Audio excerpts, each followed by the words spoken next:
So let's look at the position that we all know needs to show drastic improvement, and that's the offensive line. Did we see anything during the spring that would tell us that 2023 will be an improvement from previous years? Yes and no. To me, you can't do much worse than they have been doing. Been down on the bottom of all of college, of all the Power Five schools for the last year or two. But it's really too early to say. Only time will tell. I think we're all to the point now, we're tired of hearing of talk. We're tired of seeing great things, and it should be a great year, and they're having a great practice and looking good. I mean, we heard it even with Frost, how good they looked, and then we'd get to the games. The season would start, get to the games, and they'd fall on their face. To me, we just need to wait and see, because our problem, to me, our biggest problem over the last couple years, and I'm talking about them 3 to 4 win season years, has been the play of the offensive line, or I should say the lack of quality play of the offensive line, which to me falls on the coaches. When you have year in and year out, them just falling on their face, making communication problems, done penalties, mistakes, that's a lack of development, and that's on the coaches. And to me, it's more on the previous staff. Rhule's just taken over, so we'll see how he does. But I think that just shows you what kind of development not only the line was doing, but all the positions were. So to me, Rhule keeping Donovan Raiola from the previous staff, was that really the right move? And man, who out there, when you heard they were going to keep one coach from the previous staff, I mean, who out there went, oh yeah, I know who it is, it's Donovan Raiola? I don't think any of us did. I mean, how do you keep the coach at a position that struggled probably more than any other position, yet you don't keep Bill Bush, who to me did an outstanding job turning around a defense that at the beginning of the season looked like one of the worst defenses I've ever seen in Lincoln. And trust me, I've been watching Nebraska football for 50 years. I'm just not sure about keeping Raiola, keeping this one. I'm not sure if this is the right move, because, okay, in this defense, let's look at it this way. I've actually heard people talk, well, it wasn't fair. He got here last year, and then he had to deal with Scott Frost running the offense, and then Whipple took over and ran the offense, and then after both of them were gone, Joseph took over. And yes, that's true, and there is some truth behind that when it depends on your scheme, but the lack of communication, the lack of discipline, undisciplined penalties, basic run blocking, pass blocking, that doesn't matter what kind of offense you run. That's on the coach. So to me, it's an excuse. So the question we got to ask, does Rhule have his paws in the offensive line right now? Maybe he's showing Raiola what he's looking for, how he coaches, how he does things. Maybe when he saw the film, because he's always stated that the offensive line didn't look as bad as everybody keeps saying. And I don't think any of us are saying the offensive line looked bad just because that's what we want to say. We're basing it on results. We're basing it on the games. We're basing it on getting ran over during the game. I don't think you need to guess about how bad it's looking. But did he look at something and see something that he thought, it just needs a little tweaking. I could do this or I could do that and get this going. So does he know something we don't know? I mean, a lot of people said he kept Donovan Raiola because of Dylan Raiola. But you got to ask yourself, does that sound like Rhule? It doesn't sound like Rhule to me. The Rhule that I've seen, and we've kind of got to know a little bit here, doesn't sound like that. I can't imagine him risking keeping a coach that he thinks really doesn't deserve it for a player that most of the time that doesn't work anyway, but mainly on a position, probably one of the most important positions on the team when it has to do with winning. if you kind of think about it, go back to when Nebraska was top dog, when it was winning. Year in and year out, they had one of the best, or if not the best, offensive lines in the country. Nebraska was known as the offensive line university, the pipeline. Every year they just reloaded. It didn't matter. We didn't question who was leaving. It was like, who's next? And that's when they won. Notice when they're not winning, the line now is not doing well. When you're only winning 3 or 4 games, the line has a lot to do with it. Yes, it's a little more than just the offensive line, but it starts there.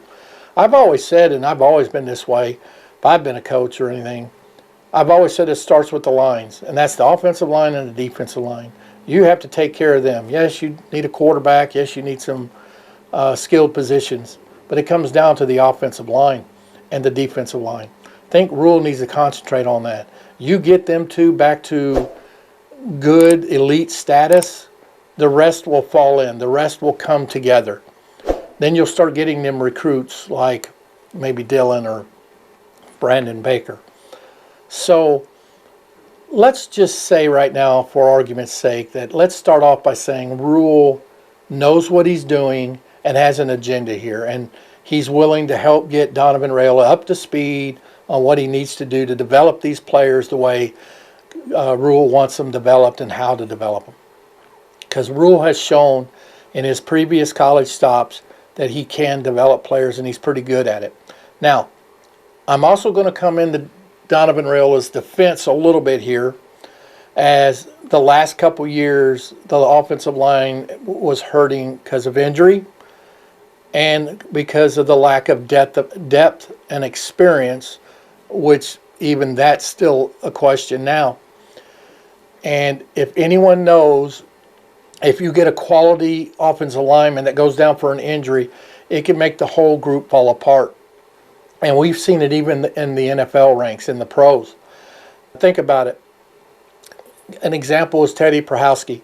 When he goes down, next thing you know, they're moving Turner Corcoran from guard, where he's more comfortable, more suited for, and did a pretty decent job, over to tackle, playing a position you don't normally. So now you kind of got 2 positions that are now hurting on the line. See, it just messes with the whole chemistry of the offensive line. And the one thing that needs to be working in sync and working together, that's the offensive line. You get 3, 4, especially 5 offensive linemen that plays together, and you could get them together now and they stay together, you're going to see in 2 or 3 years, when they finally get to that junior, senior season, how well they do and how well they sync, no matter where their star level was before they came in.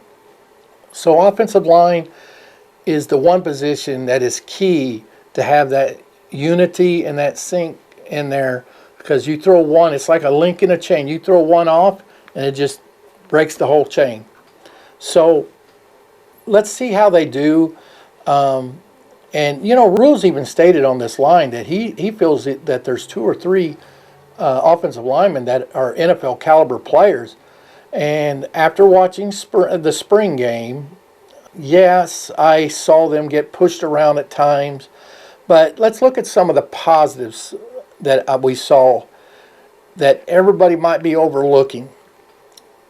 One, I didn't see any communication problems like we've seen in the last few years, and mainly in the spring game, where you'll see more communication problems at the beginning of practice, especially new coaches coming in, and we didn't see that during the spring game. You also didn't see any ridiculous penalties in key moments, so these are a good sign, and it's a good start. So maybe Rhule and Raiola are making progress.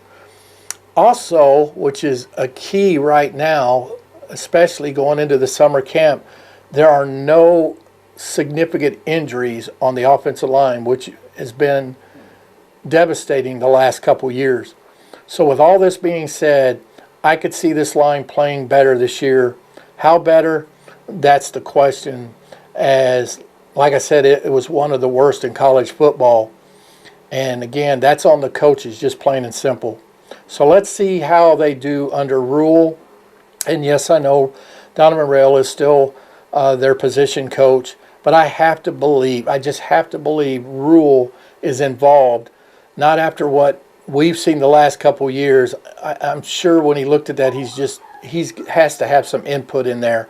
I just can't believe he's just going to bring back Coach Raiola and just leave it alone.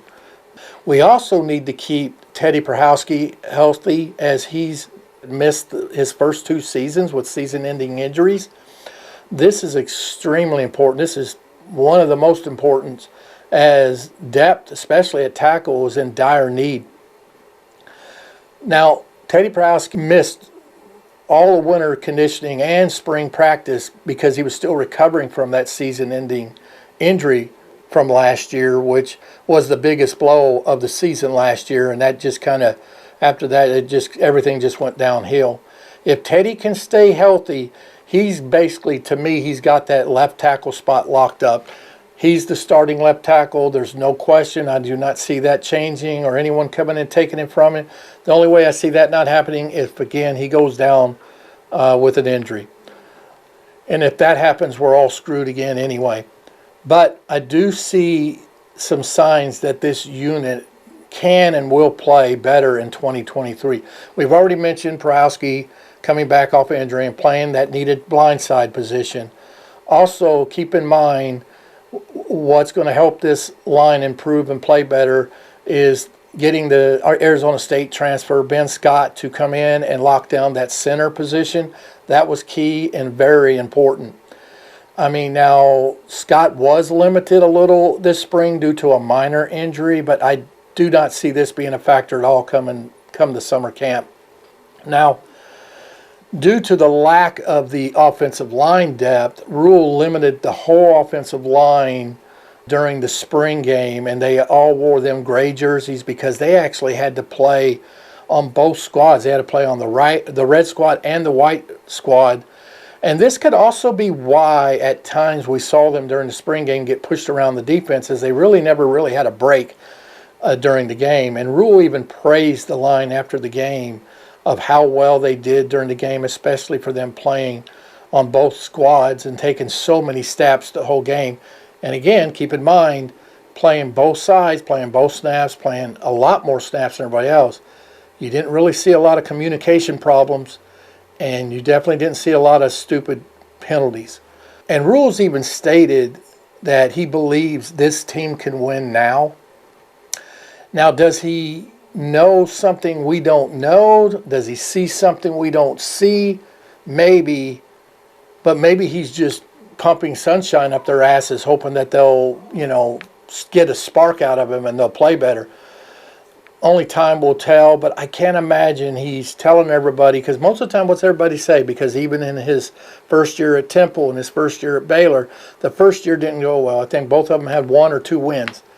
But Rhule's has stated over and over again, this team can win and can win now, and he's expecting to win now. He's not giving us a win total, but he does not see it as the same as them two. So can't imagine him making the statements about the offensive line, but then also making statements about he feel like they can win now if he didn't believe it, because that's just going to put him in a bind if they don't. So now, even though we do have Prochowski back at left tackle, keep in mind, he hasn't played in a live game in over 8 months, and not in many games at all total due to injuries that cost him both his first 2 seasons. He's had season-ending injuries his first 2 years, and this has to be a concern even for Rhule, especially considering the lack of depth that we have at tackle. Now, with Teddy returning to that left tackle spot, this will now free up Turner Corcoran again to move back to that inside position at guard, where he's more comfortable, does a lot better job, plays a lot better.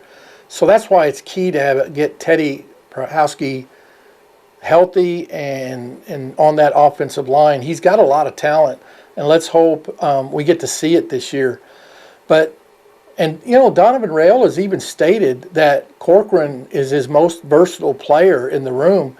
So I think if we could keep Teddy healthy and move Corcoran back in there, and then, of course, we got Ben Scott at that center position, man, you're going to see things improve drastically from that, just from that alone, and maybe with some more better development, see a lot better offensive line play.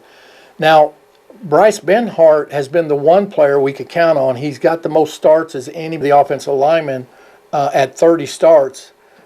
And with 30 starts under his belt, he's struggled at times. But I feel this year, for some reason this year, I think he puts it all together. I think under Rhule, with all the many starts he has, he starts putting it together. And, of course, he's going to be locking down that right tackle spot where he's been playing and has been a key. So I think you're going to kind of see that improvement now after Rhule has even stated that Benhart is an NFL caliber player. So let's hope we all start seeing what he sees. Now, on the inside, like I said, we're going to have Turner Corcoran lining up at left guard.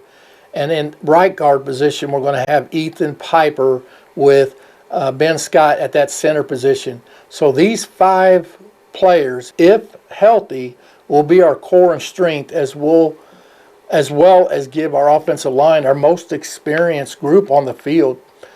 Now let's hope they start playing like the most experienced group. But I think we're all at that point again. We're just want to see it to believe it. We're tired of hearing about it. We're wanting to see, the old saying goes, actions speak louder than words. So to me, the line is the key. If they could stay healthy and play to their potential, I could see the Huskers pulling out 6 to 8 wins this season. But if one goes down, or if they start playing like they did the last few years, then you're probably going to expect another 4 or 5 win season. And the only reason I'm giving them 4 or 5 wins is because the strength of schedule is pretty easy this year. Now for the backups, I do see redshirt freshman Jacob Hood and junior Urza Miller backing up the tackles at the tackle spot. Now Hood is a redshirt freshman and still green behind the ears, and Miller just hasn't come around like we thought he would by now. So if something really happened at the tackle spot, I really kind of expect to see Corcoran moving back out to the tackle instead of these two playing. And if that happens, then we're probably going to see what we've been seeing, because it's never good, especially on the offensive line, when you're moving and switching positions, especially on the offensive line. It's just hard to win this way. Not every position is the same. Even playing left tackle to right tackle is different. So going from guard to tackle is different. It's probably easier for someone who is a good left tackle to move to any of the other positions.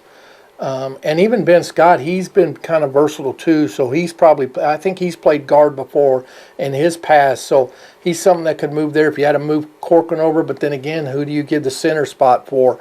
It's just hard to win, like I said, this way, especially when you have the lack of depth and experience that the Huskers have. Now, guard is in a better shape, because remember, we did have junior Jordan Newelly, who came in last year and was a great surprise last year and played pretty well.